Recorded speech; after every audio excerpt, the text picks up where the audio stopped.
हिंदू धर्म में गंगा नदी को पवित्र नदी के रूप में जाना जाता है। मान्यता है कि भगवान श्री राम के पूर्वज महाराज भगीरथ की तपस्या से प्रसन्न होकर माँ गंगा पृथ्वी पर आई थी। इसके अलावा पुराणों में यह कहा गया है कि गंगा नदी का अस्तित्व पृथ्वी पर आदिकाल तक रहेगा। जब कलयुग के प्रकोप से सभी चीज़ें विलुप्त हो जाएगी, उसके बाद भी माँ गंगा पृथ्वी पर बहेंगी।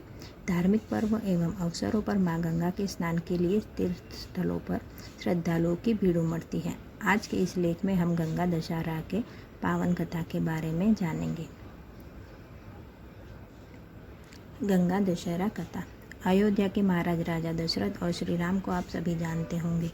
उनके ही पूर्वज राजा भगीरथी को अपने पूर्वजों के तर्पण के लिए गंगा जल की आवश्यकता पड़ी। तब उनके पास गंगा जल नहीं था, क्योंकि उस समय गंगा जी केवल स्वर्ग में ही बहा करती थी।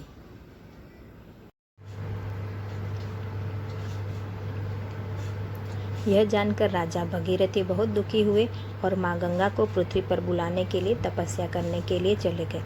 उन्होंने सालों तक कठोर तपस्या की, लेकिन उन्हें कोई सफलता नहीं मिली। जिसके बाद राजा भगीरथी दुखी होकर कैलाश पर्वत चले गए और वहां उन्होंने फिर से कठोर तपस्या की, जिसे देखकर माँ गंगा राजा से प्रसन्न हुई।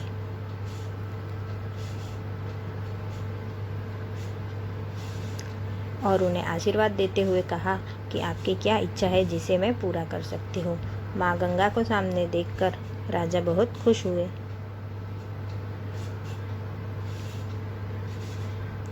और उन्हें धरती पर आने के लिए आग्रह किया। भगीरथी के आग्रह सुनकर माँ गंगा राजा के साथ धरती पर आने के लिए राजी हो गई।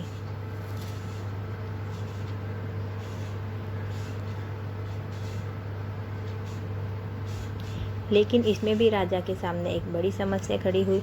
माँ गंगा का प्रभाव बहुत ही तेज था। अगर वह धरती पर बहती तो आधी पृथ्वी उनके वेग से बह जाती।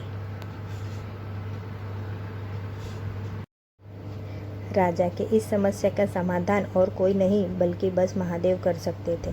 ऐसे में राजा भगीरथ ने भगवान शिव की तपस्या करनी प्रारंभ की।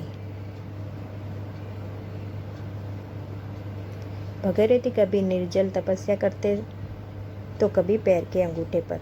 राजा की कठोर तपस्या से भगवान शिव प्रसन्न हुए और राजा के सामने प्रकट हुए और राजा से आशीर्वाद मांगने के लिए कहा। तब राजा ने भगवान शिव से निवेदन किया कि आप माँ गंगा के वेग को अपनी जटा में बांध लें। भगवान भोलेनाथ ने राजा की इच्छा स्वीकार की और ब्रह्मा जी ने अपने कमंडल से धारा प्रवाहित की और शिव जी माँ गंगा को अपनी जटा में बांध लिए। करीब 30-32 दिनों तक माँ गंगा शिव जी की जटा में बंधी रही। फिर ज्येष्ठ मास के शुक्ल पक्ष की 10वीं तिथि को शिवजी ने अपनी जटा को खोली और माँ गंगा को धरती में जाने को कहा। राजा ने माँ गंगा के पृथ्वी पर आने के लिए हिमालय की पहाड़ियों के बीच रास्ता बनाया और माँ गंगा को धरती पर आने के लिए निवेदन किया। जब माँ गंगा धरती पर आई तब राजा ने उनके जल से अपने पूर्वजों का तर्पण किया। जिस दिन माँ गंगा धरती पर आई थी उस दिन ज्येष्ठ मास के शुक्ल पक्ष की 10वीं तिथि पड़ी थी। इसके बाद से इस तिथि को गंगा दशहरा के पर्व के रूप में जाना गया। गंगा दशहरा को माँ गंगा के धरती पर आगमन के उत्सव के रूप में मनाया जाता है। हमें उम्मीद है आपको गंगा दशहरा की ये कथा जरूर पसंद आई होगी।